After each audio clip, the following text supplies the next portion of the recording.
Là maintenant, je vois plus personne. Même ma situation s'est aggravée. Il y a des choses qui s'est passées et, et voilà. Là c'est la merde. Moi, je suis quelqu'un qui a besoin de voir des gens. J'ai besoin de faire des choses, voyager si possible. J'ai besoin de bouger. J'ai besoin de projets. J'ai besoin d'objectifs. Et je pense que durant cette période, c'est très compliqué de garder des objectifs, d'avoir encore des projets, de voir des gens. Donc voilà, je suis un peu perdu. Je sais pas comment expliquer ça, mais je suis pas fait pour rester seul en fait. J'ai l'impression en fait que ça stagne, donc que le temps s'est un peu arrêté. Donc moi j'ai besoin que ce temps-là reprenne. J'ai j'ai envie que les projets reprennent. J'ai envie de pouvoir continuer à faire des shows. Oui, parce que je ne l'ai pas dit, mais je suis freestyler football. J'ai eu l'habitude de faire des shows à gauche et à droite. Et là, distance sociale, 1,50 m. Hein, donc on peut pas. Tout ça avec les masques et tout. C'est quoi, c'est impossible. Donc j'ai besoin de sport aussi, ouais. J'ai besoin de pouvoir bouger. Avant que tout ça arrive, moi je voulais juste terminer mes études en tant qu'éducateur, ouvrir mon propre truc, pouvoir voyager avec mon sport. Je représente la Belgique au tournoi mondial d'un contre un en street soccer. Et aujourd'hui, même ça, il n'y a plus de compétition. Donc j'ai, si je dois encore avoir des objectifs, ce sont ceux-là. Mais pour le moment, ils sont un peu mis de côté, quoi. C'est un peu comme s'ils étaient en pause. J'attends que tout ça passe pour pouvoir reprendre mes véritables objectifs. Depuis que j'ai 16 ans, j'habite seul. J'ai été en pré-autonomie à 16 ans et demi. Et je suis parti directement en autonomie après ça. J'ai fait des centres et des centres. Je n'ai jamais connu mon père. J'ai vécu un peu avec ma mère. Mais maintenant, aujourd'hui, si j'ai pas d'amis, si j'ai personne à qui parler ou voir, ben, j'ai pas de famille en fait. Donc j'ai personne, j'ai pas un plan B, j'ai pas un endroit où me réfugier ou quoi. La maison des jeunes était mon dernier contact social, j'ai envie de dire. Je suis quelqu'un qui a du mal à demander de l'aide, mais là j'étais vraiment dans le besoin. Et la maison des jeunes était là pour m'aider, tous ceux qui travaillent là. C'est des gens qui sont humains. C'est pour ça que je suis venu ici et que j'ai pu parler.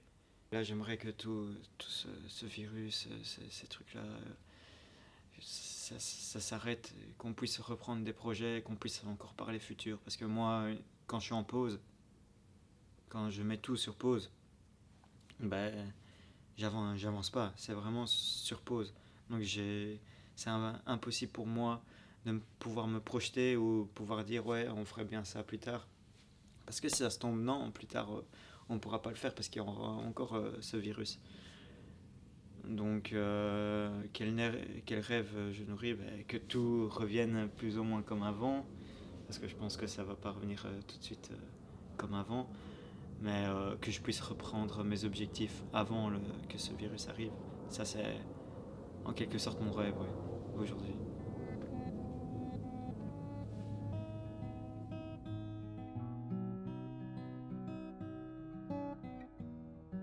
Le fait d'avoir la vie qui a changé brutalement. Du coup, on ne sait plus où on est, où on doit se mettre. Savoir si le fait qu'il y ait le Covid ou pas va changer nos études, si ça ira mieux ou pas.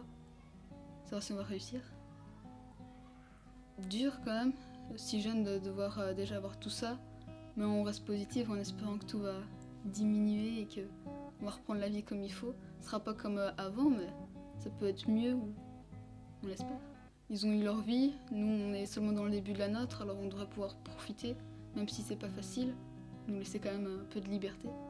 Sortir, revoir mes amis, et surtout profiter avec ma famille, voyager, tout ce qui va avec. M'amuser, vivre une vie normale, sans devoir rester caché par ce qui se passe de nos jours, vivre la vie comme il faut.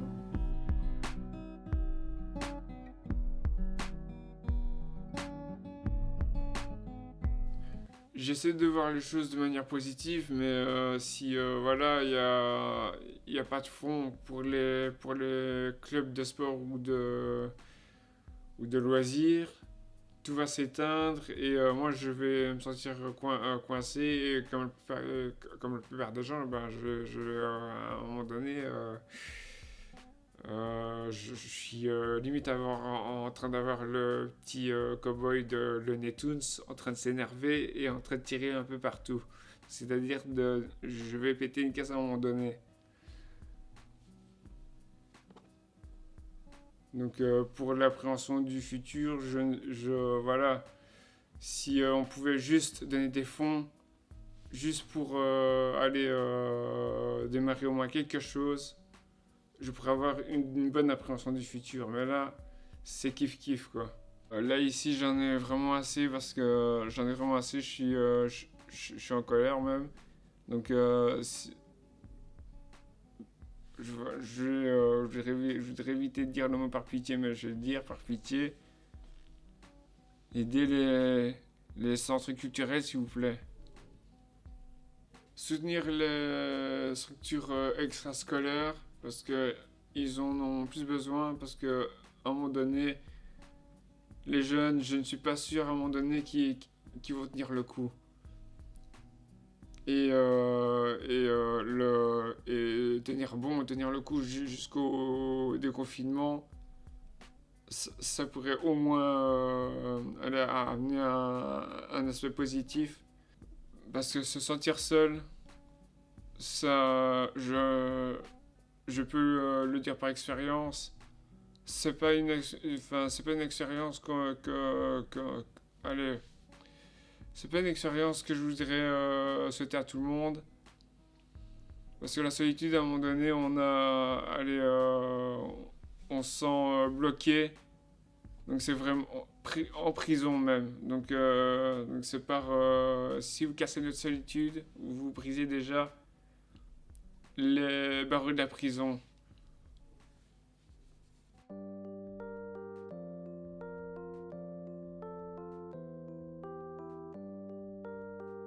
J'ai besoin de dormir. Je crois que ça fait 3 mois que j'ai pas eu une nuit de sommeil complète. Je pense, ça serait fait depuis octobre. Donc j'ai vraiment besoin d'une bonne nuit de sommeil au point où j'en suis. Je dors un peu à gauche à droite, où que j'aille. Donc j'ai besoin d'une bonne nuit de sommeil. Celle où tu t'endors vers 23h et tu te réveilles vers 10h et que tu es retapé. J'ai besoin de ça. J'ai besoin de voir des gens aussi. Parce que moi, ce qui me fait avancer, c'est le contact humain.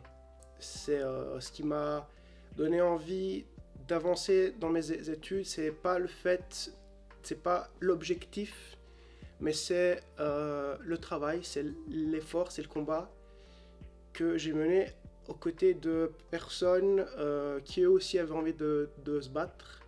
Et c'est ça qui me donnait aussi envie d'avancer.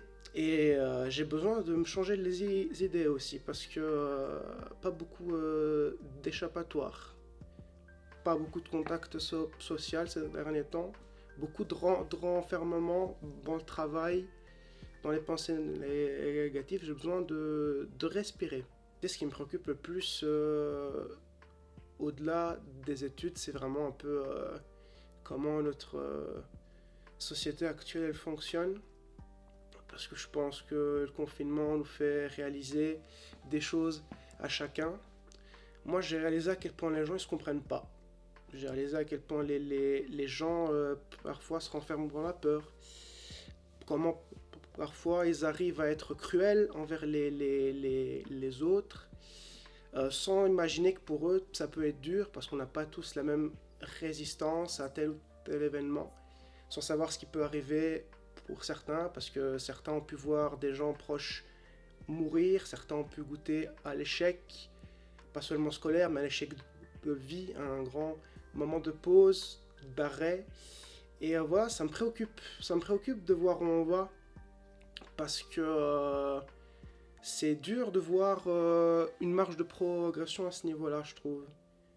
Et c'est ça en fait ma préoccupation actuelle, plus que mes études. Parce que mes études, oui, ça fait partie de mon avenir, mais je ne focalise pas ma manière de vivre sur ça, parce que sinon actuellement en fait on deviendrait fou si on se focalisait que sur ça, parce qu'on n'a pas beaucoup d'échappatoire. Faites gaffe. Faites gaffe parce qu'à force de vouloir mettre les gens à genoux, vous êtes en train de créer des créatures qui à un moment ne seront plus abandonnées. Faites très attention, parce qu'à force de mettre des bâtons dans les roues, un jour on va créer des roues en titane qui briseront les bois. Et des gens qui ont été mis à genoux 10 fois se relèveront 100 fois. Et peut-être que ce jour-là, vous aurez plus de solution pour nous mettre à genoux. Faites gaffe.